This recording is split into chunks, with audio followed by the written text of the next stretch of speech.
I was still wearing his sweater when they came for the house. 3 knocks. Sharp, authoritative, unwelcome. The kind that don't ask permission but announce an intention. I knew before I even opened the door that something was wrong.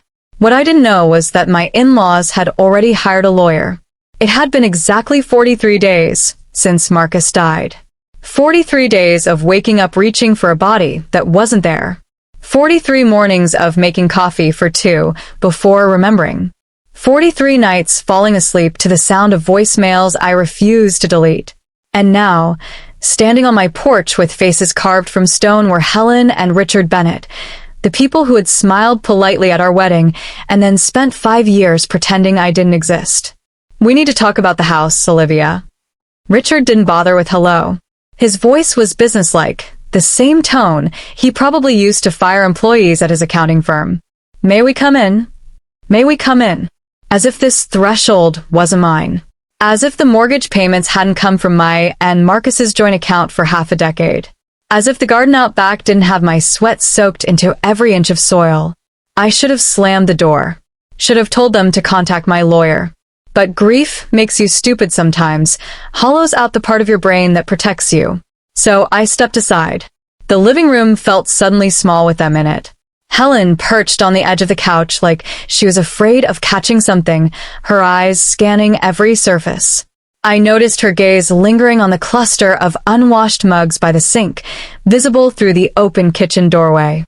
The pile of Marcus's medical bills I hadn't had the energy to organize. The blanket he'd wrapped around himself during those final weeks of chemo, still crumpled on his favorite chair. Richard cleared his throat. "We've been patient, Olivia.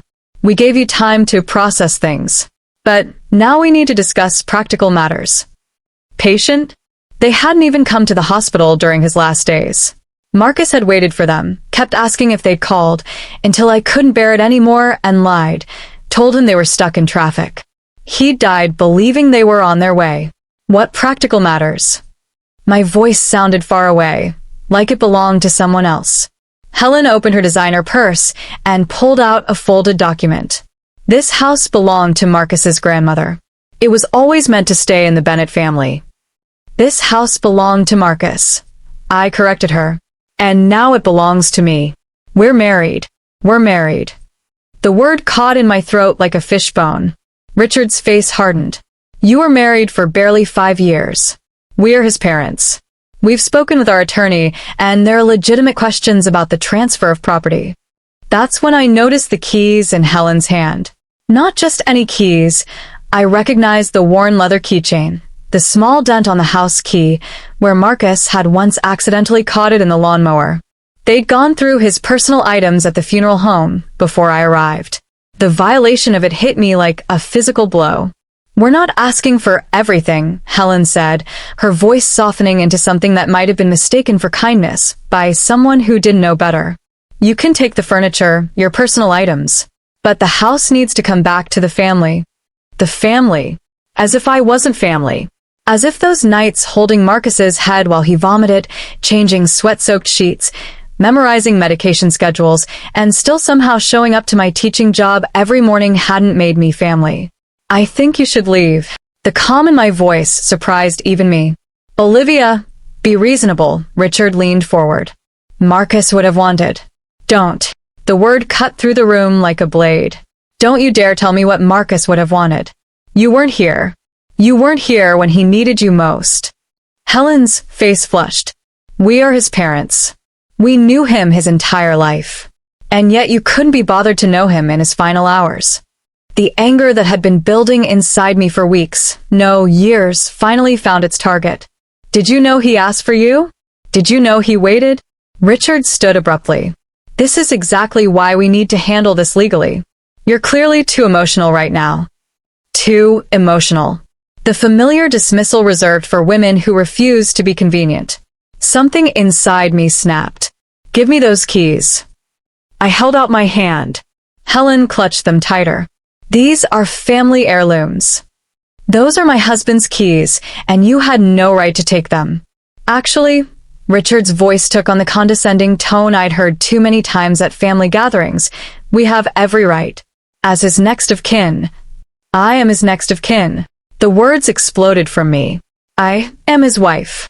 I am the person he chose. Where were you when he was diagnosed?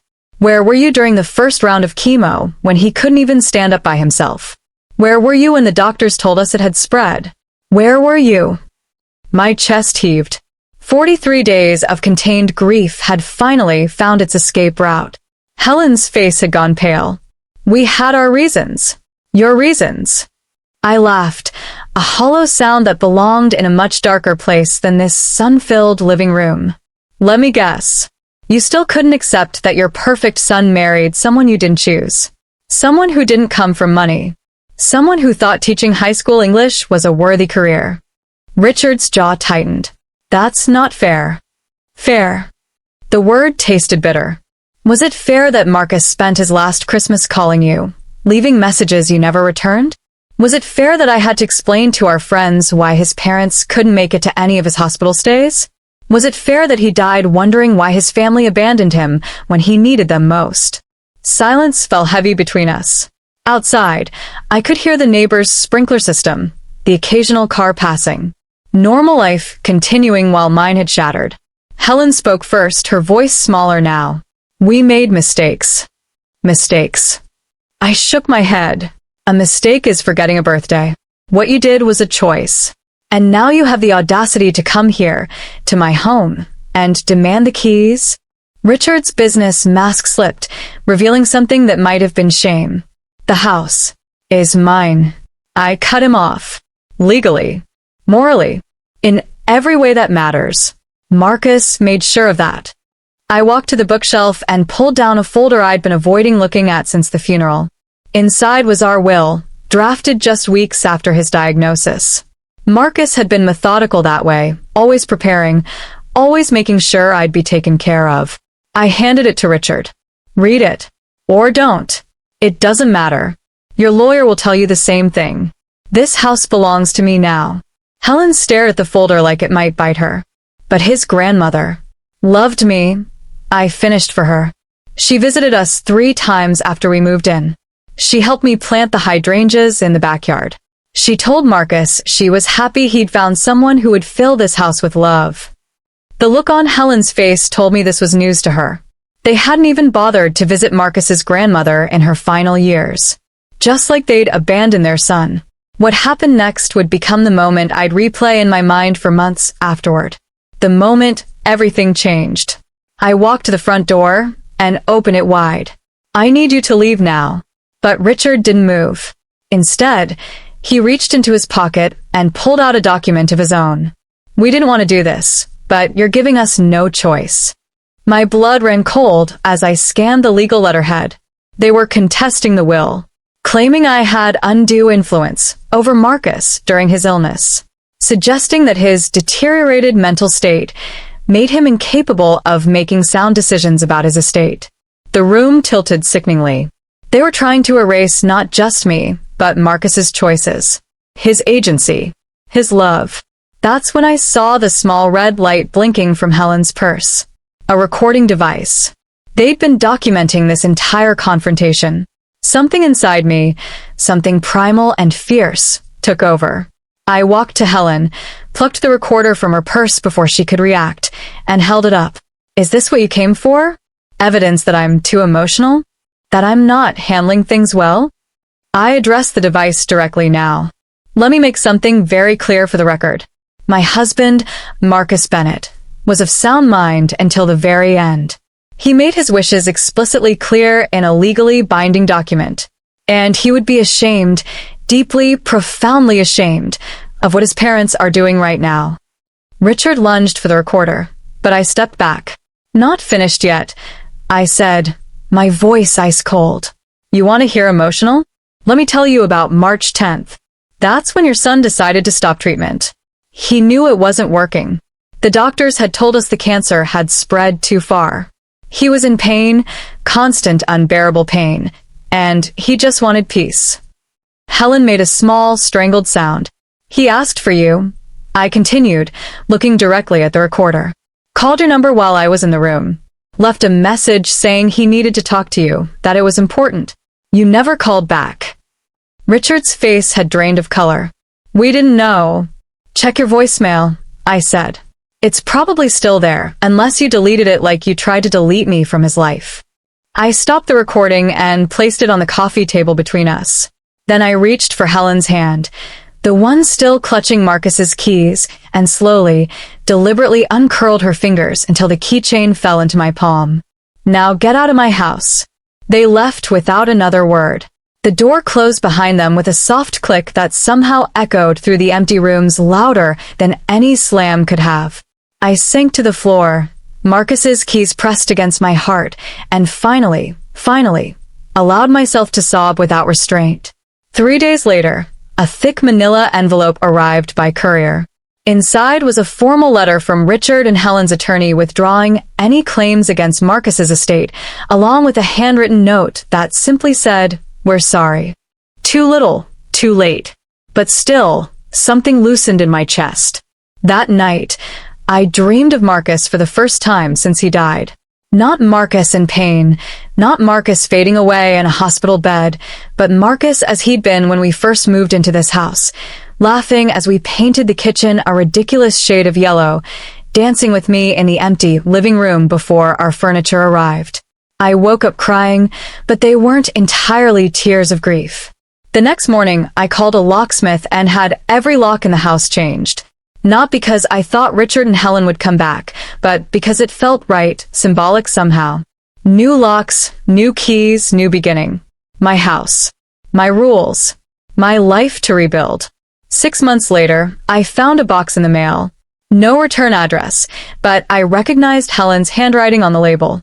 Inside were photo albums, dozens of them, chronicling Marcus's childhood. Photos I'd never seen, moments I'd only heard about in late-night conversations. There was also a letter, longer this time, explaining why they'd stayed away during his illness, their own fear, their inability to face losing him, their misguided belief that I somehow wasn't what he needed, and acknowledging that none of it justified their absence. I didn't respond. Some bridges stay burned. But I did add the photos to the memory wall I'd created in the hallway, Marcus through the years, from gap-toothed child to the man who'd become my world. A year after that, I received an invitation to Richard's retirement party.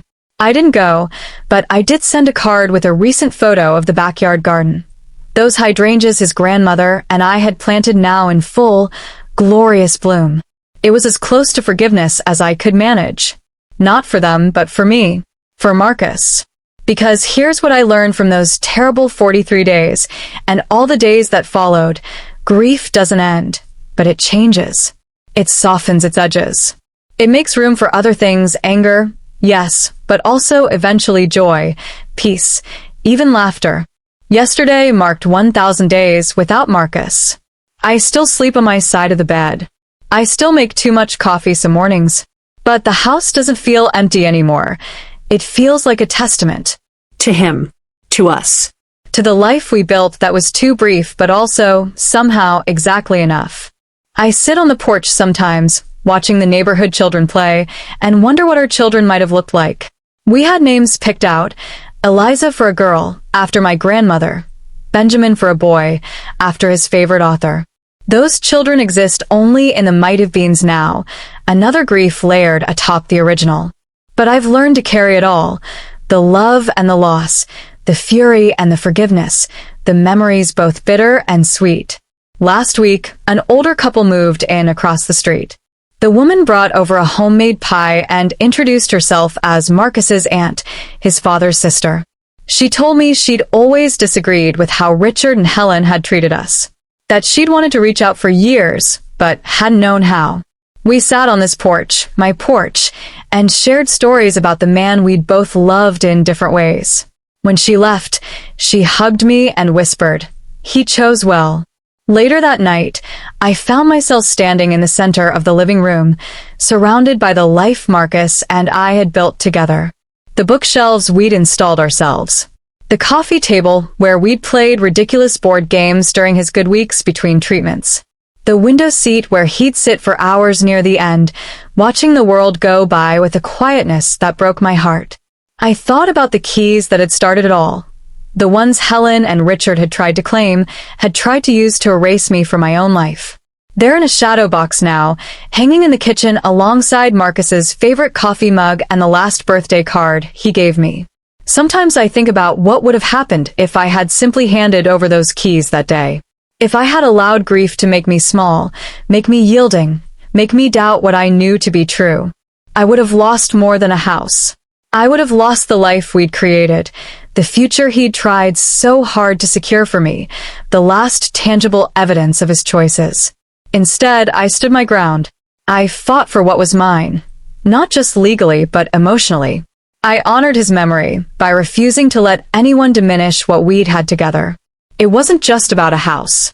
It was about dignity, About truth. about love that continues even when bodies fail. The in-laws who came to my door that day thought they were facing a broken widow too weak to fight back. What they found instead was a woman who had spent the past year becoming steel, forged in the hottest fires of loss, tempered by tears, and ultimately unbreakable. They demanded keys. I gave them truth. And in doing so, I found my way forward, one day, one breath, one memory at a time. Not moving on, never that, but moving with. Carrying Marcus in my heart while reclaiming my own life, key by precious key. This house stands as testimony to a love that death couldn't diminish and that family politics couldn't erase. These walls have witnessed both our happiest days and our most desperate hours. They've absorbed our laughter and our tears, our whispered dreams and our final goodbyes.